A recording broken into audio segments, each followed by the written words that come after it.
let's be honest, the teaching is super easy, right?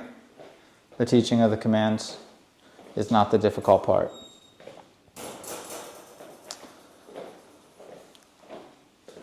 Alfie, break. That's my boy. Get over here, boy. Come here. What's up?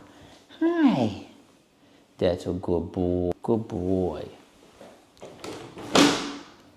Down. That's my boy. Good boy. I don't know how much he knew of training before he got here, as far as like what he was taught, but he seems to know a lot, to be honest with you.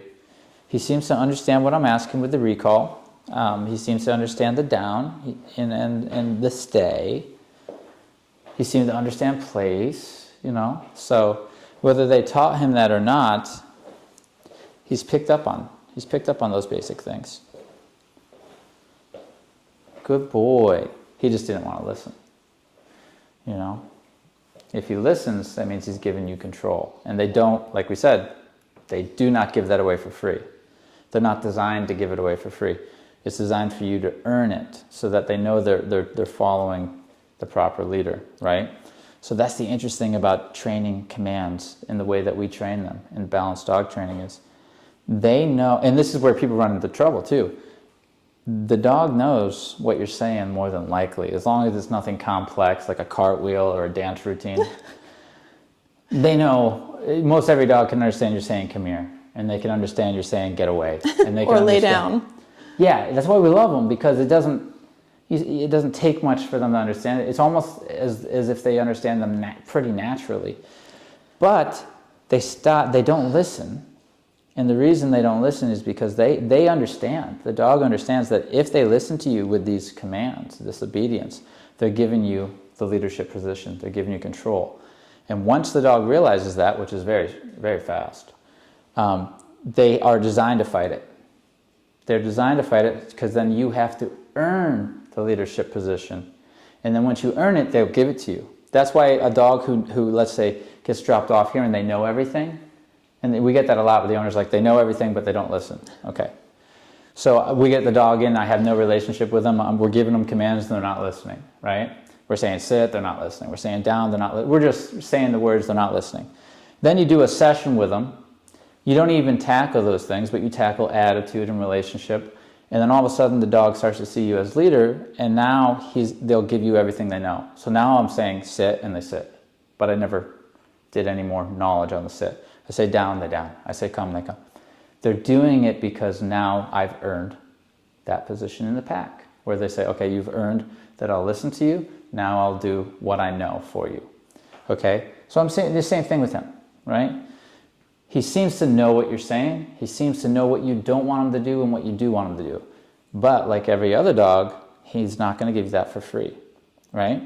He's going to make you earn it. So once I earned a certain amount of respect from him, and he sees me as a pack member who is higher above him in the hierarchy, his leader, he's starting to do it without me actually having to do like more quote unquote training, like teach him more knowledge. Right? I didn't teach him more knowledge about the down. I just had conversations with him that put me higher up on the hierarchy, and now he's downing for me. I didn't teach him more about stay or place. He seemed to understand what I was saying from the get-go, this guy. Once I had a certain amount of respect, he's just doing it, right? Not to say we won't tighten up and teach him more about the commands as we go on, but he naturally seemed to understand these basic things, the recall and things like that. So, yes, just because a dog knows something definitely doesn't mean they're going to listen. Now, if I were to give him, to try to make a trade with him, he might listen. If I say, oh, look at this big piece of steak here. You want some of this? You want some of this steak? Okay, sit. Then he might sit, right? But that's a different conversation than doing it out of respect. And doing it out of respect is the one that I'm going to need in real life. And it's the one that they use with each other in their pack. So you want to make sure you're playing the same game that they play with each other. All right? Oftentimes dogs see dogs as dogs, and they see humans as not playing that game. Mm-hmm. Once they meet humans that play that game, they'll give you the same respect they'd give another dog. Mm-hmm. That's why we love them. They can be in a pack with us and see it and allow us to lead if we know how to earn it. And the last thing I'll say on here, so we can wrap this thing up with a nice bow, in order to gain that respect, it's in those moments of confrontation. That's how they do it with each other, and that's how we do it here too. Meaning, when you're at home and you say, Alfie, come inside. And he says, nah, I'm going to go the other way. Or Alfie, lay down. And he says, nah, I'm not going to lay down. Or Alfie, stop barking. Nah, I'm not going to stop barking. In those moments of conflict where you're saying one thing and he's disagreeing, those are the moments to gain respect. Yes. Those are either your moments where he's going to garner the leadership position, where he's going to see that I don't have to listen and you're irrelevant, or he's going to see you as relevant and somebody you have to listen to. Those are the moments. And I think people think that those, like, if the dog's not listening, it's like, oh, maybe we need to do more training. It's like, no, right there, that's the time. That is the time.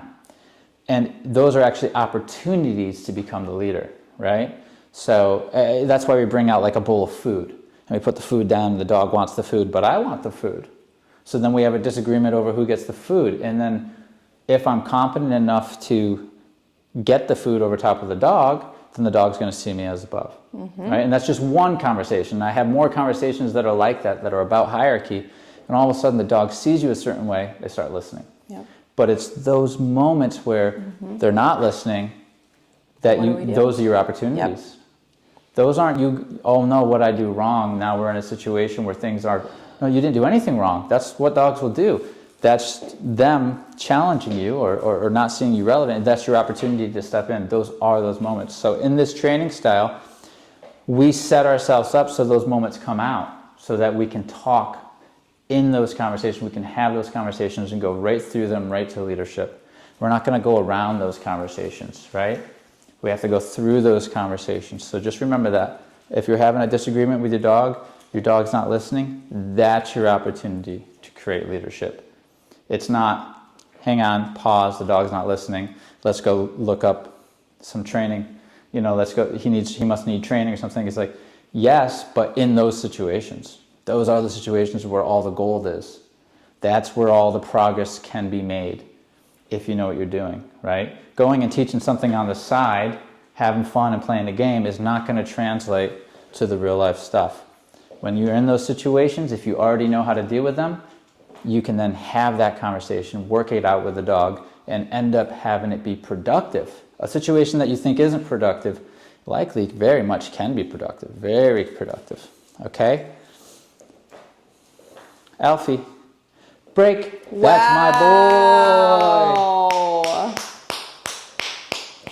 boy. What a boy. All right, that's it.